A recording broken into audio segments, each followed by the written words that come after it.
If you're a South African who likes to buy tech products off Facebook Marketplace or other second-hand sources, you're going to want to hear this. I was looking for a Samsung Ultra S23, which is what I'm filming on right now, so eventually I got it. But there were a lot of Samsung S24 Ultras on sale for cheap. And if you go on Takealot, you might see ads that say Samsung 24 Ultra generic. That does not mean it's a generic product that's kind of the same. It means it's an absolute rubbish product. It doesn't do the same stuff. It doesn't have the camera zoom. It's a really bad quality phone. I did my homework checking what do you need to check that this phone is legitimate. And fortunately, the first person I ran into, I don't think was trying to scam me. He was someone that legitimately just got a grey generic copy phone and thought it was the real thing. So I checked what I was supposed to check. The phone indicated that it was the real thing. So you can't trust those apps that show you analytics. You have to install the Geekbench software and benchmark it. When you install it on the fake phone, it will say this, it will either not be in the App Store or it will say this cannot run on your device. Or at the very least, when you try and benchmark it, it won't allow you to run the relevant bench. Easiest way though, open up the camera app. If it looks like rubbish and it can't do the 100 times zoom on photo mode, you know something is wrong. Then someone I know also wanted to get a phone, and I went with her, and I'm a little bit trusting and a little bit naive. So we're doing the deal. The guy, I checked the phone, it seems legit. The guy puts the phone in his pocket and he takes it back out. And I go, that's strange.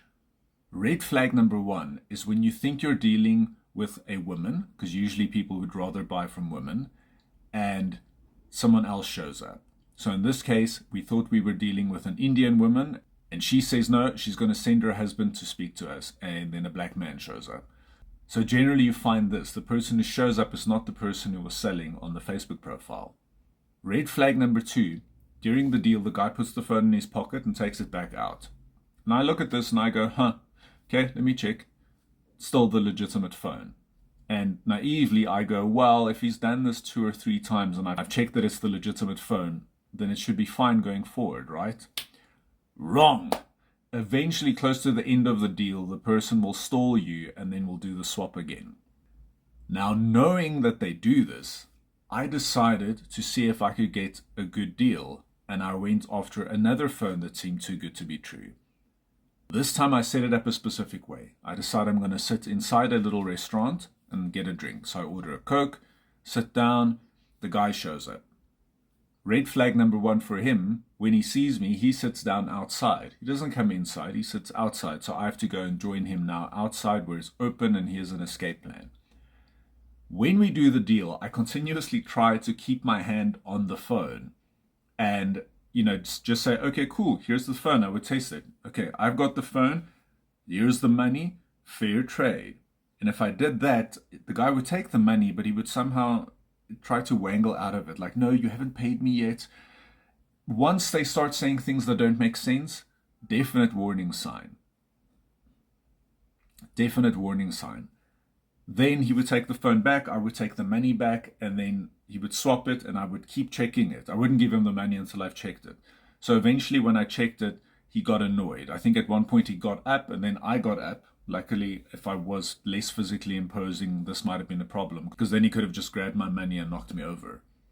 So at some point I check the phone and he's like, okay, if you're not serious, fine, and he leaves. And I called him a scammer and off he went. So this happened with the S24 Ultra, but this is a pattern that we're likely going to see in future. What I thought might have been fun is if I had one of the knockoff phones in hand and I went to such a scammer. When I was buying it, I also put it in my pocket and took it back out, and he didn't think much of it. So what if I scammed him by swapping out the fake phone for the legitimate phone in my pocket? However, you don't know how sharp these guys are. Some of them are like magicians. You do not see the swap, and they might have a little way of feeling which phone it is just by touching it. And if that's the case, you're going to get into trouble when you try and do this and you might get hurt. Safety first, please. And that's it. That's my PSA. Stay safe out there. Don't do anything stupid, but also don't allow yourself to get scammed.